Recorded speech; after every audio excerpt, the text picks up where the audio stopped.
Vai ser lançado hoje em São Luís o livro Documentos Invisíveis, Arquivos da Ditadura Militar e Acesso à Informação em Tempos de Justiça e de Transição no Brasil. A obra é resultado de quase uma década de trabalho, de pesquisa relacionados aos arquivos da ditadura militar de 1964 a 1985, sobretudo no acervo do Arquivo Nacional.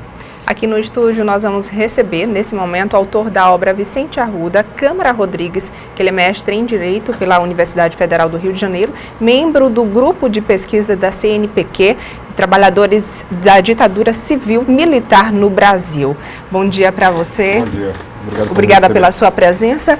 Então, vamos lá. Você encontrou alguma dificuldade em resgatar e catalogar esses documentos para compor esse livro? Bem, o Brasil passou por um processo muito interessante de acesso à informação nos últimos anos. Contudo, ainda existem acervos desaparecidos, né? E cuja localização é negada pelas Forças Armadas. Então, sem dúvida que eu encontrei dificuldades, por exemplo, em encontrar o acervo do Centro de Inteligência do Exército, do Centro de Inteligência da Marinha e do Centro de Inteligência da Aeronáutica, que estão desaparecidos ainda hoje. Bom, você também é membro da Comissão de Altos Estudos do Centro de Referência das Lutas Políticas no Brasil, Memórias Reveladas, não é? Como é revisitar esse tema, lançar uma obra como essa, num instante que nós temos no cenário aí um movimento revisionista, que acaba revisando a história, mas tentando negar, inclusive, fatos ocorridos, lamentáveis, inclusive violação de direitos nesse período da história brasileira? A gente vê a expansão desse tipo de ponto de vista, né? Em que se coloca, né, a ditadura militar como talvez um regime não tão opressivo ou talvez não tão assassino. Isso é exatamente um revisionismo histórico, né, que se fez na Alemanha, ou que se tentou fazer na Alemanha, os grupos de extrema-direita, e que agora se tenta emplacar no Brasil. As causas são verdadeiramente complexas, né, para explicar por que isso está ocorrendo agora. Mas não resta dúvida que deita raízes no processo de transição brasileira e nas falhas das próprias políticas públicas, não da ditadura, mas da democracia, para revisitar esse período. Então, tem relação e tem alguma semelhança do cenário político dessa época para o atual?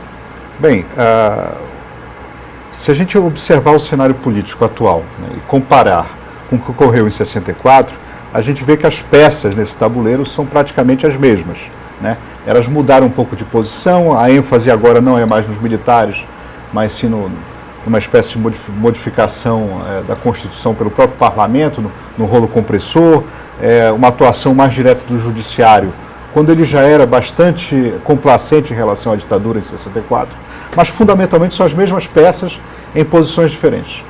Nós temos uma situação também no país que muito se fala sobre a falta de memória do país, e quando não se tem memória, é possível claramente incorrer em novos erros, em repetir erros, inclusive, do passado. Nós não temos, por exemplo, monumentos nas grandes cidades brasileiras para lembrar aqueles que foram oprimidos, aqueles que morreram lutando pelo país. Esse não é um dado também importante nesse cenário? É um dado importantíssimo e é um dado que se colocou, inclusive, pela Comissão Nacional da Verdade. Como, ao contrário do que ocorre, por exemplo, no Chile, no Uruguai ou na Argentina, que são outros países, nossos países vizinhos, que enfrentaram também uma ditadura na segunda metade do século XX, no Brasil a gente tem muito poucos monumentos ou muito poucos registros visuais, espaços de memória realmente constituídos, que possam esclarecer a população a respeito do que aconteceu e não permitam essa espécie de ressignificação da ditadura sob uma luz positiva. A Comissão da Verdade, ela fez um trabalho importante no país, mas você acha que ela poderia ter avançado mais? A Comissão Nacional da Verdade, ela enfrentou diversos problemas, né? Ela teve problemas administrativos, problemas políticos internos, de disputa entre grupos. Eu te dou um dado interessante, é que praticamente nenhum acervo desses desaparecidos foi integrado aos acervos nacionais no período de trabalho da Comissão Nacional da Verdade. E ela era dotada de poderes para entrar nos órgãos, para requisitar documentos e informações. E ela não conseguiu fazer isso. O que falta aí para a população ter mais conhecimento do que de fato aconteceu na ditadura? Política pública. Falta não só criar a política pública, mas aperfeiçoar o que a gente já tem, fazer com que elas dialoguem melhor, os órgãos que trabalham com essa temática, né, cooperem de forma mais eficiente e ajudem na conscientização democrática. Eu queria que você falasse um pouco sobre outros aspectos do livro. Por exemplo, nós temos lá situações Você fala, inclusive, dessa dificuldade, né, de acesso a esses dados, ao banco de dados, a essas informações.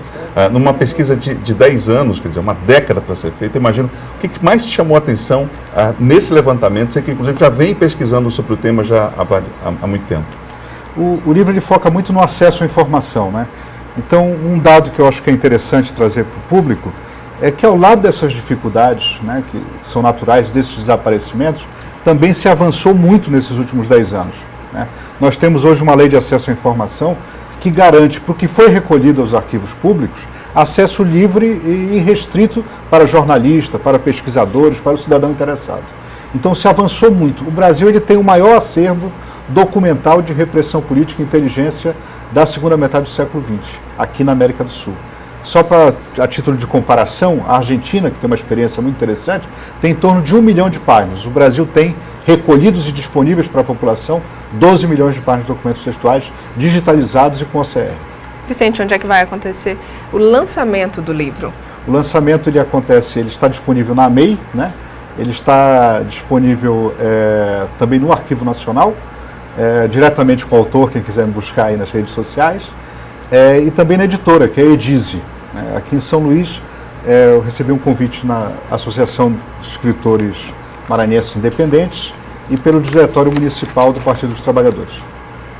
Lembrando que hoje acontece também um lançamento lá na sede do Partido dos Trabalhadores. Isso, no Diretório Municipal. O Diretório Municipal, a iniciativa do vereador Honorato, que é do PT, e que, portanto, a gente fica aqui o convite para as pessoas prestigiarem então, o lançamento dessa obra extremamente importante para a história do país. Às 18h30.